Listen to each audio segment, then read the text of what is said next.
السلام عليكم كسر دواد المقال كنا جمعة دأداد متهاي لبعتن إلا أي صدق أنت ولا حيس هذه جوابتها تهاي مقال كنا مانتا أديك أيو كلي قال كويه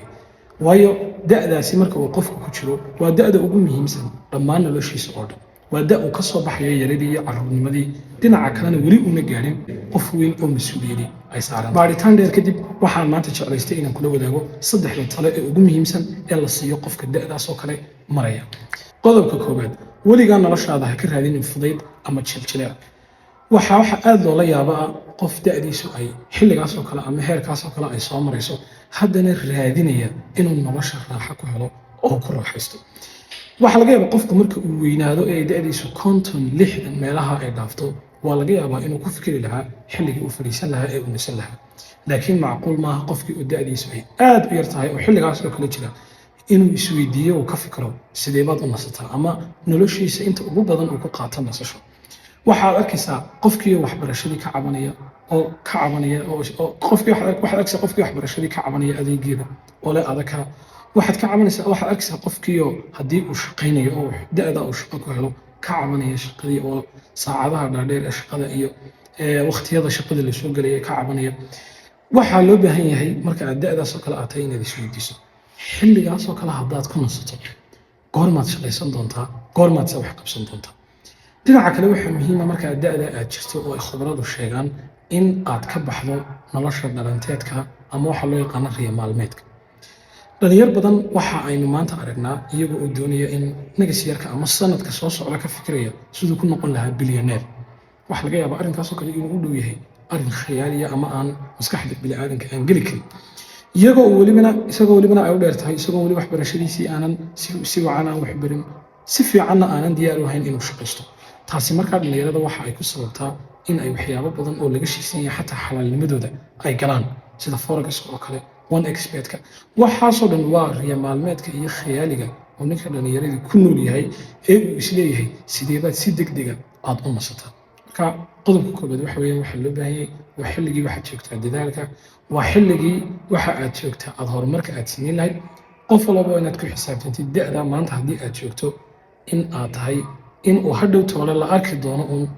maanta juhdiga aad gelisa naftaada unbaa markaad weynaatana kaa muuqan doono talada labaad ama qodobka labaad ha u malaynin in aad haysato ama ay kaa horeyso cimri ama waqti aad badan qofku markuu labaatameeyada iyo meelaha uu ku dhex jiro waxa ay maskaxdiisa iyo shaydaanku ugu sheekeeyaan waa weli waad yar tahay cimri fara badan baad haysataa marka waxba ha qabsanin ama waxaa doonto kale iska samee arrinkaasi waa inaad ogaato inuu yahay arrin khiyaaliya oo keliyata maskaxdaada ku jira maanta haddaad 25 sano aad jirto waa inaad ogaato waxa aad adduunyada joogto waa rubuc qarni haddii aad 30 sano aad gaadhayna waxa aad kala badh noloshaadii intii ummadda nebi maxamed calayhi salaatu wasalaam cimrigoodii waad dhammaysatay marka maskaxdaada ka dhaadhicin weli waad yar tahay iyo weli waqti kaama tegin waxaa muhiima haddaba qofka waqtigiisu waa mid aad u xadidan oo aad u kooban marxaladana hadday ku dhaafto waxa ku dhaafay marxaladii ugu muhiimsanaa ee noloshaada waxa aad isku kabaysaa marka si aad khibrad badan aad u hesho oo dadkii kaa horreeyey aad la jaan qaado waa in aad wax akhriska aad badsato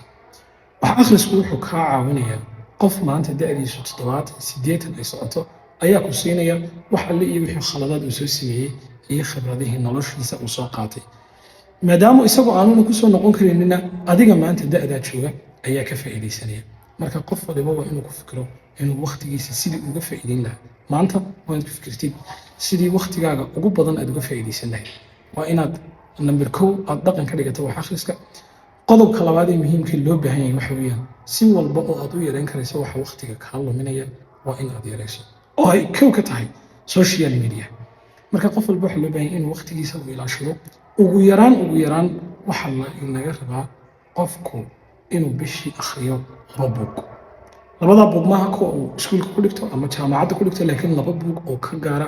waxbarashadiisa sidaas uma mid ku noqon karaysaa qof wacyiga adduunyada iyo naftiisaba kor u qaadi karta si guudna waxaad ugu dadaalaysaa cimriga marka aad tahay in aad aad ugu wanaagsanaato diinta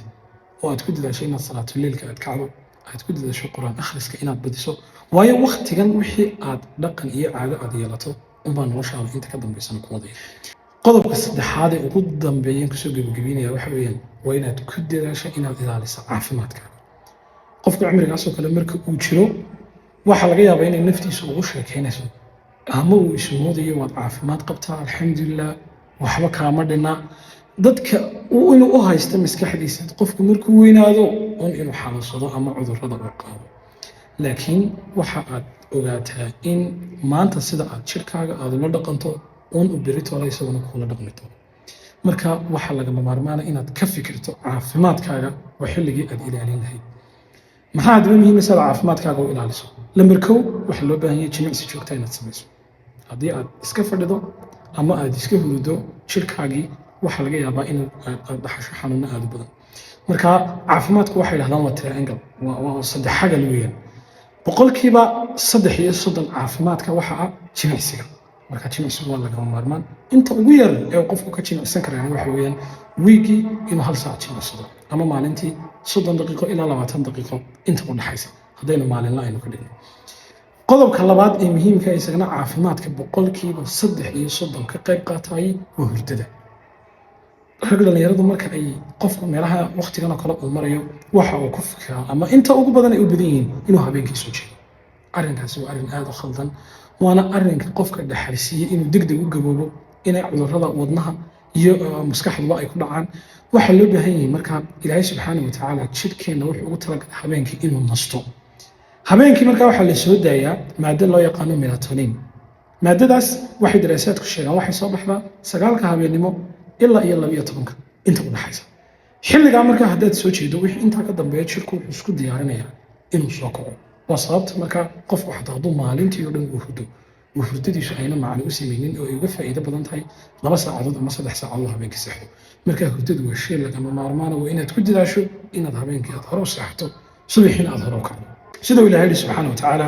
wajacalna alleyla libaasan wajacalna annahaara macaasha marka habeenku waa libaas habeenku hadduu gaadhaba cishaa'igaba haddii laga baxo waa inaad ku fikirta si aad seexan lahayd qodobka ugu dambeeya caafimaadka lagu ilaaliya waxa weeye isagna boqolkiiba 30 waa cuntada qofku waxa la yiraahdaa waa wuxuu cuno marka cuntada maanta waxa laga yaabaa inaynan uba kala eeginba maxaad cunaysaa qofkii waxa laga yaabaa inuu junk food cuntooyin badan oo junk oo qashina inuu jirkiisa ku gurayo marka waxa loo baahan cuntada aad cunaysaa inaad ka fikirto inay tahay cunto dheellitiran laga yaabaa in cunto kasta inaad iska cunto oo aanay jirkaaga waxba ka qaadin laakiinse waa deyn jirkaaga aad isu dhiibatay weeyaan barnowda way kaa soo bixi doontaa dhowr sano kadib marka dhalinyaro waxaan kusoo gabagabinayaa waxaa loo baahan yahay waxaynu joognaa xilligaa markuu qofku joogo 20 ilaa iyo 30 inta u dhaxaysa waa xilliga ugu muhiimsan ee cumrigiisa qofka soo maraya maanta adduunyada horumar ballaaran bay samaysay waxaad arki karaysaa qof aad u da'yar oo maanta lagu leeyahay cilmiga halkaas ka gaaray aad arkaysaa qof aad u da'yar oo lagu leeyahay hanti intaa leeg buu haystaa de waxaa maanta social media isticmaalo de waxa sameeyay waa dhalinyar inala mid una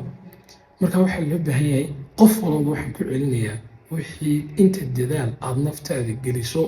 unbaa kaa muuqanaysa marka xilligii dadaalka haddii maanta 20 ilaa 30 ay da'daada u dhaxayso xilligii la dadaalayay ayaad joogtaa qof walba waxaa loo baahan yahay inaad fadhiga ka kacdo oo aad dadaasho